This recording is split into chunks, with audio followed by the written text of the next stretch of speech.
So some ways to improve upon last year's success. It was a very exciting year for us last year. It was my first season with the team, and I think the girls were very proud of themselves. They were able to set a program record in wins, but we didn't make the postseason tournament, and that was our big goal going into the season. So now we're all another year older and wiser. I'm a little more experienced in the conference, and I think that that's our goal. And we return a pretty solid attacking unit from last year.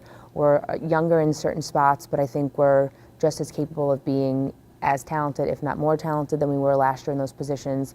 So I think for us, we're reframing our mindset where we were happy last year to turn things around, to win some games, and to be competitive. Now I think it's more about, okay, we know we can do it now, so let's take it to the next level. Let's get to our conference postseason and then take it from there and see what kind of an impact we can make in the Sunshine State Conference. So I mentioned our attack, so we are returning all of our attackers from last year that contributed. So Leslie Ferguson, Lexi and Kayla Wallstad, Sabrina Sanacor, and Anna Tamayo, all 5 of them will be back. We expect to see a lot from them this year.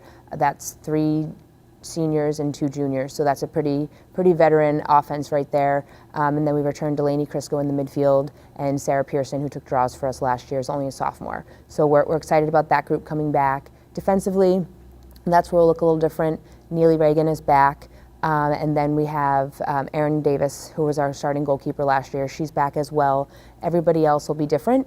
Haley Campbell played at St. Leo her freshman year, transferred out, had a city year, and then came back. So she's eligible to play this year. So she's a senior, so she's not exactly a newcomer, but she's a newcomer to our defensive unit. And then we have 2 transfers that came in from Monroe Community College, Janae DeLuca and Ashley Salvet. They bring a ton of experience and a very different perspective. Monroe was the national champion at the junior college level both years that they were there. Ashley's going to play defense for us. Janae's more of an attacking mid.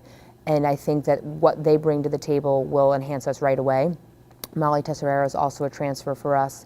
She's coming in as a sophomore from the University of Indianapolis, and I think that she's another one who's going to see a lot of time and a lot of minutes as more of a D-midi for us. And then we have 2 freshmen in the midfield, Carson Clark and Casey Archer, who should see quite a bit of time as freshmen. And then there's 3 freshmen who are kind of vying for the open defensive spots in Mackenzie Cotter, Marissa Suchik, and Olivia Buthorn. And I think any of them are capable of really stepping up and making an impact defensively for us. So our schedule is interesting. We play, of our 17 games, we play 10 of our games in March, and most of those are non-conference matchups. So we open up with our conference play on March 30th, but every game before that's a non-conference opponent, and a lot of them are in region. So we have Belmont Abbey, we have Lenore Rhine, we have Mount Olive, we're going there. That's one of our away trips that we have. That'll be a good non-conference matchup for us and an opponent we haven't played in a few years. Then we have Alabama Huntsville, Montevallo, Lee University.